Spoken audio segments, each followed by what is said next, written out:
Во Владикавказе все-таки появится долгожданная гостиница от Hilton Worldwide. Представитель компании и руководитель гостиницы «Москва» юридически закрепили свои намерения. Это событие стало ключевым на выставке «Франчайзинг регионы», которая прошла в бизнес-инкубаторе IT-парк Алания. 22 компании, лидеры франчайзинга в России, сегодня представляли свои бренды. Сергей Такоев также посетил выставку и ознакомился с компаниями. Премьер отметил, что предприниматели республики сегодня способны на должном уровне работать с федеральными брендами, а также расширять охват страны и зарубежья отечественными продуктами. Одной из наиболее интересных можно назвать и франшизу «Осетинская пивоварня». Новая фирма уже успела заинтересовать потребителя своей уникальностью. Я представляю бренд, который называется «Осетинская пивоварня».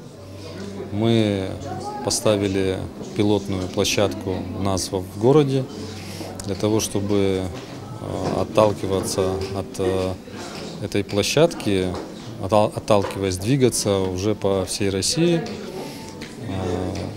устанавливать мини-пивзаводы ресторанного типа. Также мы изготавливаем мини-пивзаводы мобильные, которые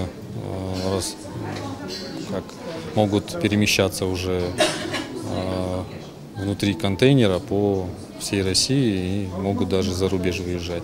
К сожалению, выставка не является гарантом возникновения филиала в регионе, но подобные мероприятия способствуют знакомству с новыми интересными компаниями и потенциальными предпринимателями, желающими расширять сеть бренда. Мы впервые в Северную Осетию Аланию по договоренности с вашим правительством привезли ведущих франчайзеров, ведущих франчайзинговые компании России и международные, для того, чтобы предприниматели Северной Осетии Алании могли пощупать, потрогать, поговорить, для того, чтобы в конечном итоге как можно больше количество точек открылось на территории и Владикавказа, и других городов Северной Осетии.